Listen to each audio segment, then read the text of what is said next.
Over the past few years, I've had the incredible opportunity to show you all some pretty interesting Nintendo GameCube development hardware.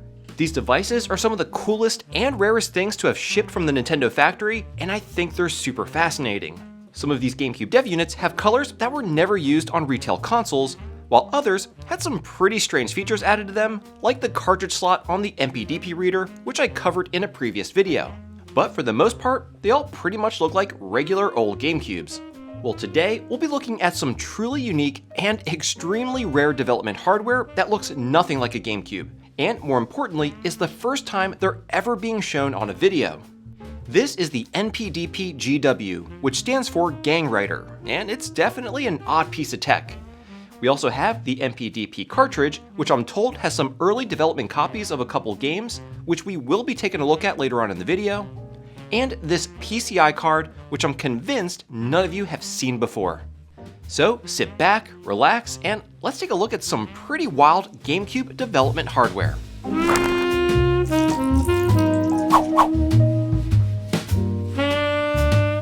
Hey everyone, how's it going? My name is Tito, and welcome to Macho Nacho Productions.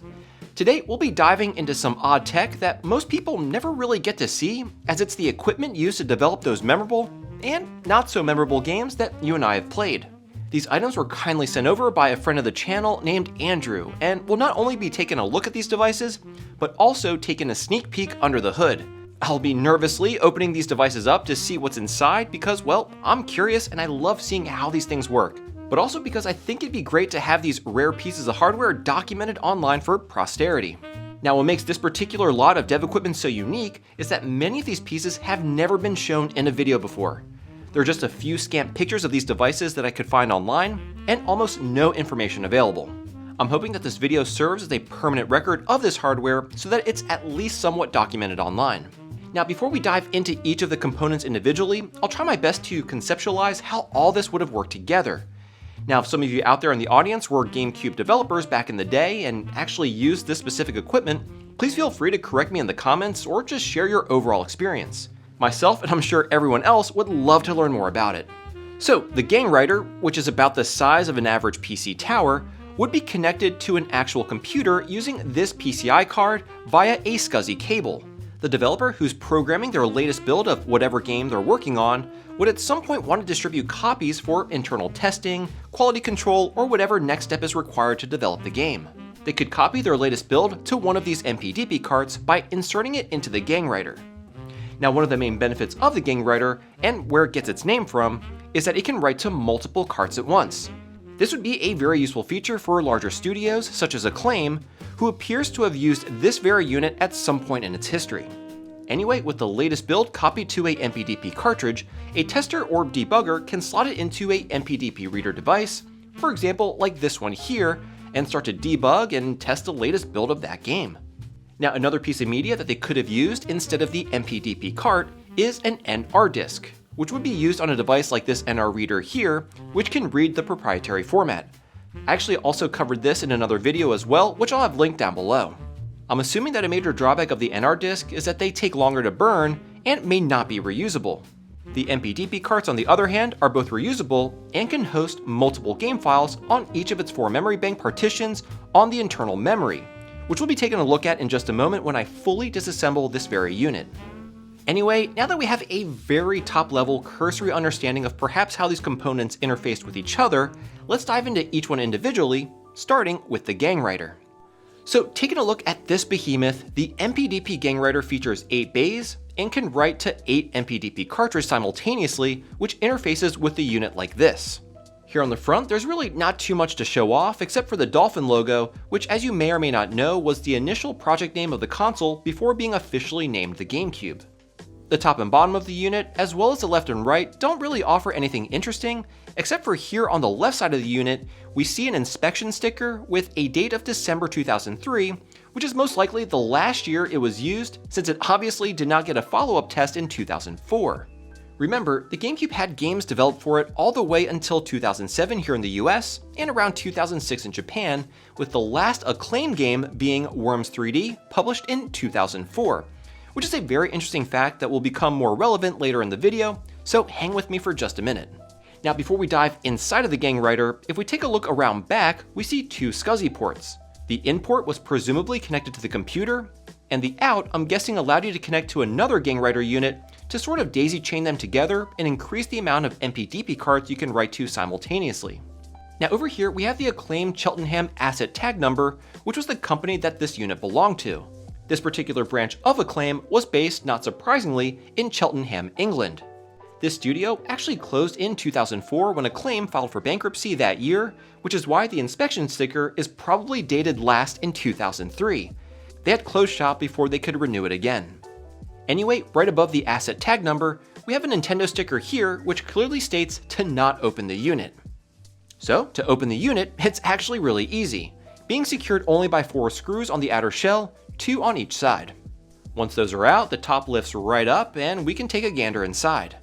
Starting here at the bottom, we see a rather large power supply, and then along the back, there is a huge backplane circuit board that interfaces with all 8 bays. The most interesting part of this board are the 2 Altera chips here near the power supply. The larger one, called the Flex, is a EPF601 6ATC144-3, which happens to be an FPGA or field programmable gate array. This one only has roughly 1300 logic elements, which was probably pretty advanced for the early 2000s, but fairly weak by today's standards. As a reference, the Analog Pockets FPGA has roughly 50,000 logic elements, so quite the difference. And the only other large chip on the board is another Altera branded one called the Max, EPM706 4AETC100-10. This was likely used as the buffer to interface with the connected PC. This is actually a CPLD, or complex programmable logic device. These sort of integrated chips are more suited for control functions and bus interfacing.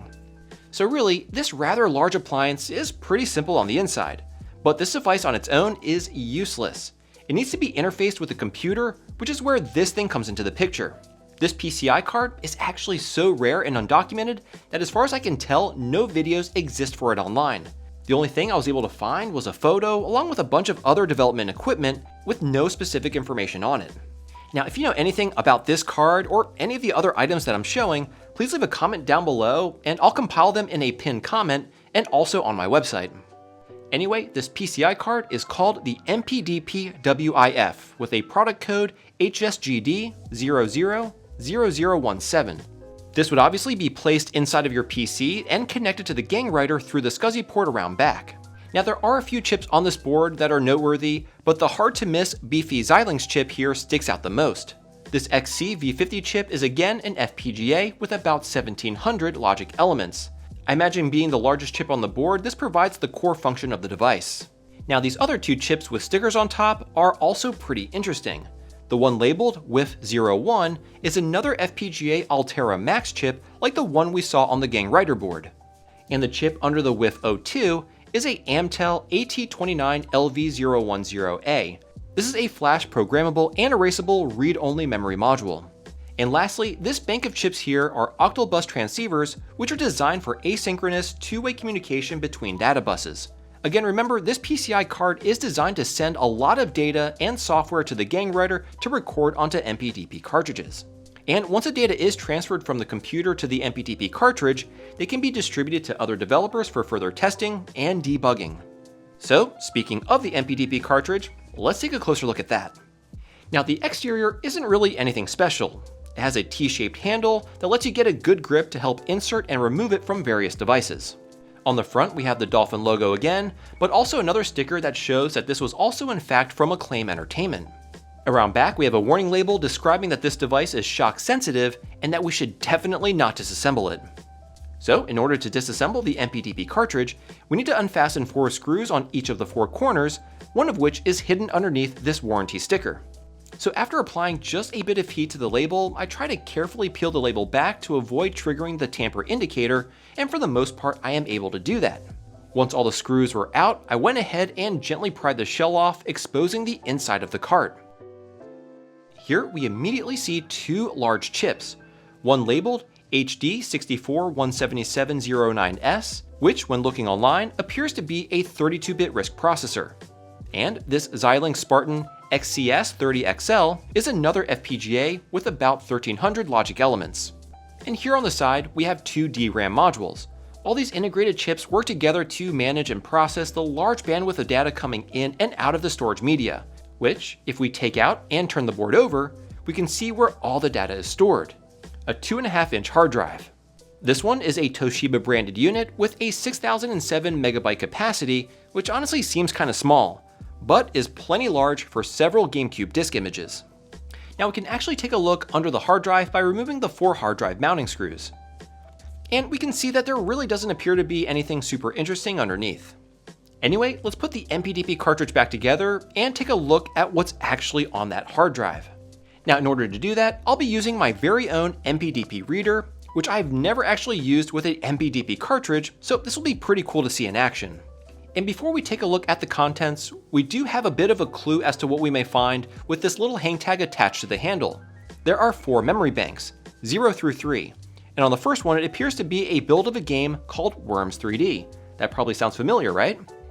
Followed by 2 titles named UFS, GCU, FSMB. At least that's what it looks like, but I can't fully tell because of the handwriting. And in Bank 3, there is some sort of QA or quality assurance tool. Anyways, let's go ahead and insert the NPDP cartridge into the reader and turn it on. According to the green LED, it looks like it's loading right into Bank 0.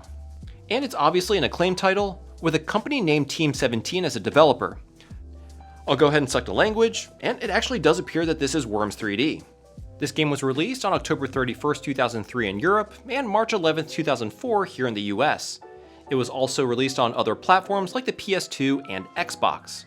Now I'm going to be honest, I have no idea how this game is supposed to be played, and it's apparently some sort of turn-based strategy game, which is really not my cup of tea, so let's go ahead and see what else is on this cart. To load the next memory bank, turn the Gamecube off and then turn it back on, but immediately press the open close button, which simulates the disk door being open. And then press the disk change button. This will switch over to the next memory bank. Once selected, press the open close button again, and we should be able to load the next disk image. Now for whatever reason, this memory bank could not be read. I thought maybe it had to do with the region potentially, so I tried the same procedure but with the NPDP reader set to the Japanese region, which I can do using this switch on the side. But I actually got the same error message except this time in Japanese, so let's move on to see what's on Bank 2. And sure enough, this one actually loaded, and it appears to be a build of a game called Freestyle Street Soccer. After getting past the cheesy FMV opening, we get to the main menu, and unfortunately, after several attempts, I couldn't get the game to load. I got stuck on an endless load screen, so I'm guessing that this was either a pretty early build of the game that was buggy, or this may be just a build of the game to explore the menus and ensure that that's working properly. I really have no idea, to be honest. Anyway, let's check out the Q&A tool real quick, which is on the last memory bank. So we're greeted with a pretty simple menu of options here, and judging from its title and the options themselves, it appears to be mostly based around tools for the memory card. Now, most of these seem pretty self-explanatory, like erase file, format card, etc. But if we look at the card information option, we can see all the metrics of my specific memory card that I've inserted into the NPDP reader, and it displays information like the region, size, and available space. Nothing really super interesting. The only other option I felt comfortable exploring, since it appears many of the other ones would destroy or format my card, was the Create File option. This appears to emulate different scenarios, like creating a 1-block file, or creating as many 1-block files as possible to fill the card. Now I'm not exactly sure how this tool was used in the developer space, but if you do know, definitely drop me a line down below in the comments. Well folks, that's really about it. This was just a quick look at some pretty awesome development hardware for the GameCube, and I hope you found it just as interesting as I did. Now if you enjoyed this video, I really think you'll like this one here, so check it out. And as always, thank you all so much for tuning in today, and I'll catch you again next time.